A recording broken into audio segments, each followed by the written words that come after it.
Dan Gus Dur, pada waktu itu saya datang ke Ciganjur. Saya masih ingat Gus Dur itu terbaring karena dia lagi sakit ya. Tapi juga sambil lagi berhayal gitu. Dia cerita hayalannya bahwa dia nanti akan menjadi presiden. Jadi dia sudah punya itu ya hayalannya, dan dia cerita dengan sesuatu yang kalau kita dengarkan itu agak mistik. Kalian itu membuat saya mengerti ya kenapa pada orang seperti Cak Nur dia perlu argumen Islam, orang seperti Gus Dur lebih rileks, dia langsung gitu.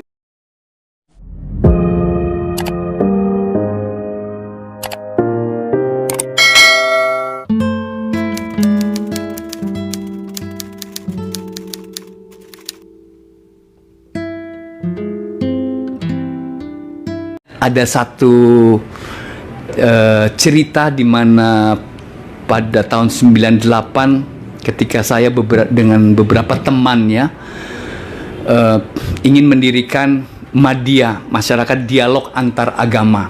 Ini adalah sebuah lembaga antar iman yang belum ada di Jakarta, tapi contohnya ada di Yogyakarta, namanya Dian Interfide.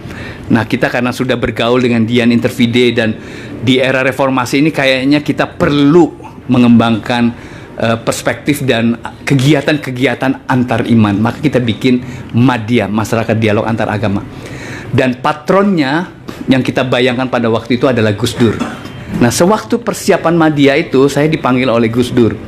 Dan Gus Dur, pada waktu itu saya datang ke Ciganjur. Saya masih ingat Gus Dur itu terbaring karena dia lagi sakit ya.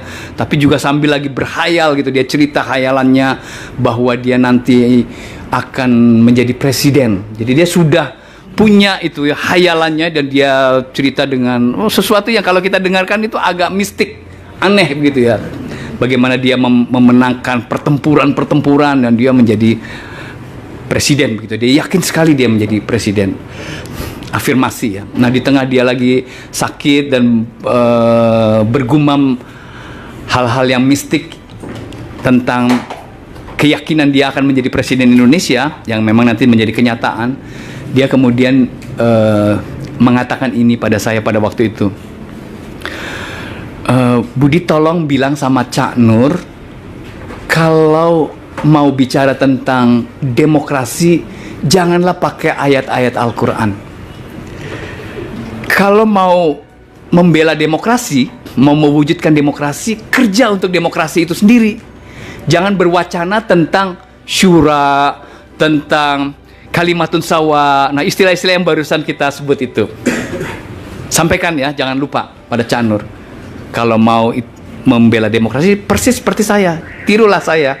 Dirikan for them, forum demokrasi.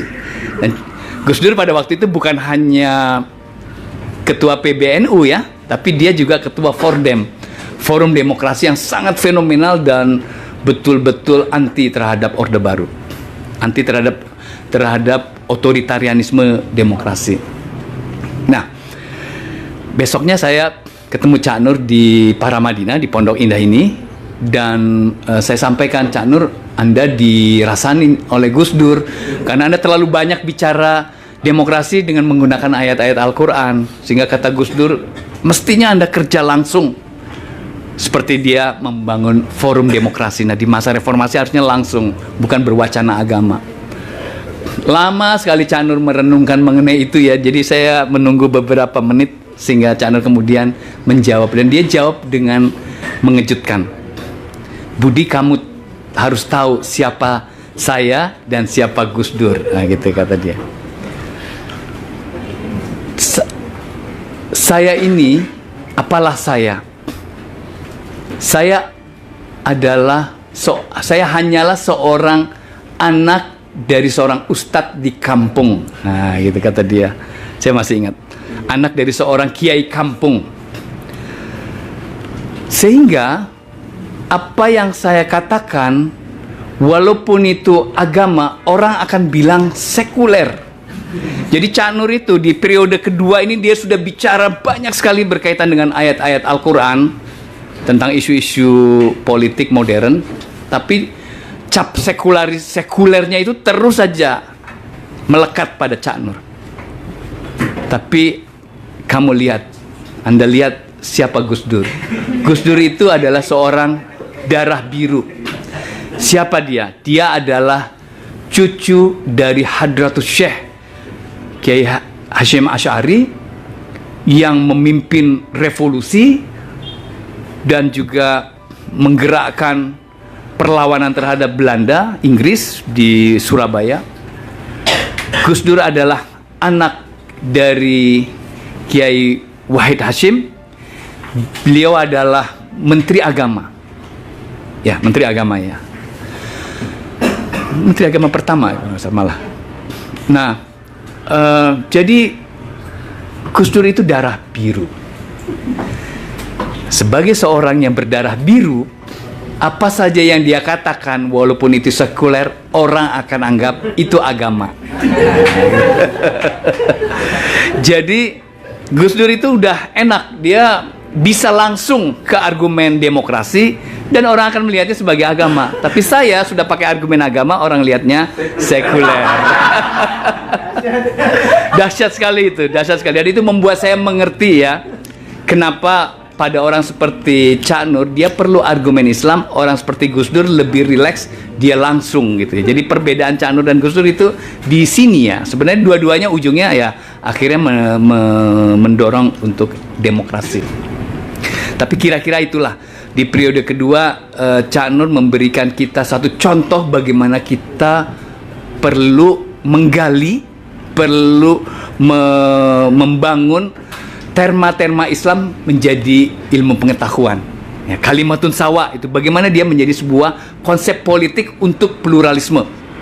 Nah, tapi ini adalah hal yang risetnya belum banyak dilakukan, tapi mungkin perlu dilakukan ke depan karena istilah demokrasi juga pada awalnya kalau kita lihat di pemikiran Yunani dia sangat simple begitu ya, tapi demokrasi sekarang sudah sangat kompleks. Nah, sebenarnya kita punya kekuatan dari tradisi kita untuk membangun konsep-konsep berdasarkan terma yang ada di dalam tradisi kita. Baik, mungkin saya berhenti di sini untuk supaya kita bisa sharing lah ya. Tapi kira-kira saya mau mengatakan, walaupun Cak Nur itu sudah pernah tergoda ya untuk masuk ke politik ya, tapi syukur nggak jadi. Syukur nggak jadi. Tapi menurut saya pikiran jeniusnya Cak Nur itu adalah memisahkan agama dan politik. Umat Islam harus bisa melepaskan diri dari obsesi politiknya. Kalau umat Islam tidak bisa melepaskan diri obsesi politiknya, itu nanti tidak bisa dibedakan mana yang Islam dan mana yang politik. Sehingga kemudian yang politik kita sebut Islam, yang Islam kita sebut politik. Dan semua yang politik itu sebenarnya adalah penuh dengan interest ya. Politik itu penuh dengan kepentingan, sehingga ada istilah kan dalam politik itu yang penting itu apa istilahnya? Jadi tidak ada teman yang abadi, yang ada adalah kepentingan yang abadi. Nah, kepentingan itulah sebenarnya ketika agama itu masuk dalam politik, dia akan masuk dalam kepentingan-kepentingan. Sehingga yang dibayangkan oleh Cak Nur, agama itu menjadi reservoir, jadi menjadi tandon alternatif ketika terjadi krisis di dalam kehidupan sosial, itu tidak akan bisa dimainkan oleh agama, karena agama itu adalah sumber dari krisis itu, sumber dari masalah itu. Nah, harusnya agama itu adalah istilah Cak Nur reservoir untuk moralnya, untuk etik. Saya kira ini sangat relevan ya. Bagian yang paling relevan dari Cak Nur itu adalah pendapatnya yang dalam bahasa saya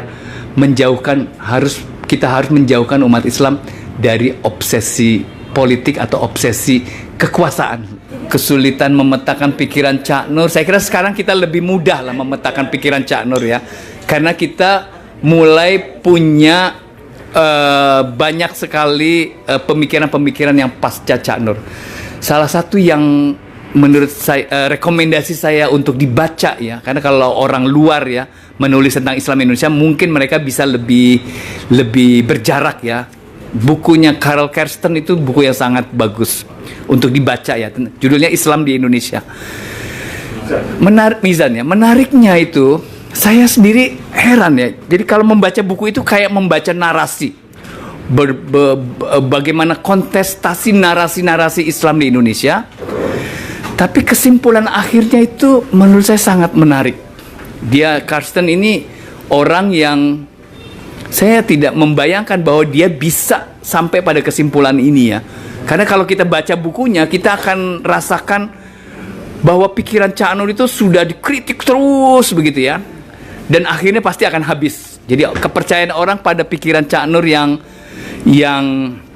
bisa menjawab masalah-masalah di Indonesia itu akan pudar ya. Dan juga tren-tren bahwa dari kalangan terdekat Cak Nur seperti teman-teman di NU yang mengkritik ideologisasi pada Cak Nur ya, seperti post tradisionalis ya, postra.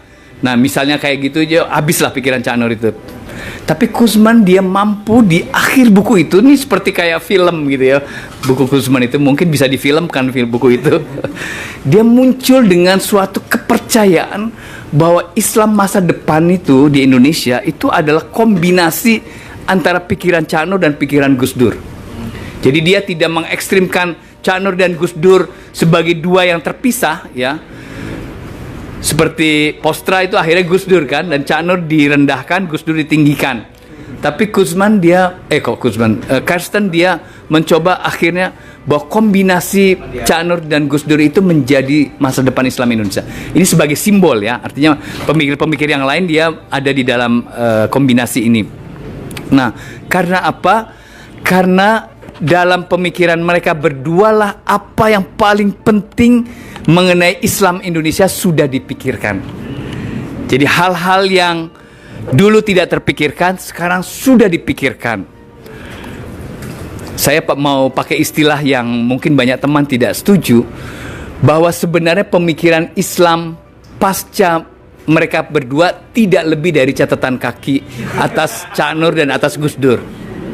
Tidak lebih dari catatan kaki mereka. Jadi maksudnya mereka hanya melanjutkan Mun'im gitu tadi misalnya, sejauh-jauhnya Mun'im dengan paradigma polemik, tapi dia masih ada di dalam Cak Nur. Dia catatan kaki ya gitu ya, kira-kira gitu. Dia memperbarui Cak Nur, tapi tidak menggantikan Cak Nur. Nah, saya kira itu penting sekali sehingga pemikiran Islam sekarang di Indonesia akan memberikan detail-detail lebih lanjut dari apa yang Cak Nur dan Gus Dur sudah pikirkan. Saya kira kita punya warisan yang luar biasa yang dengan kemajuan pemikiran sekarang ini, karena sekarang ini dengan adanya UIN lah, sebutlah UIN, kemudian tradisi pasca sarjana di mana orang menulis disertasi, melakukan penelitian, berarti itu karya-karya yang tadi saya sebut membuat catatan kaki terhadap pikiran Gus Dur dan Cak Nur ini itu menjadi mungkin, sehingga orang kemudian meneliti pada hal-hal yang kecil-kecil dan puzzle Islam Indonesia itu akan semakin lengkap dan kita akan bisa memecahkan masalah-masalah yang sekarang menjadi masalah besar kita itu ya. Bagaimana kita menormalkan kembali toleransi, bukan malah terus menjadikan intoleransi sebagai hal yang normal.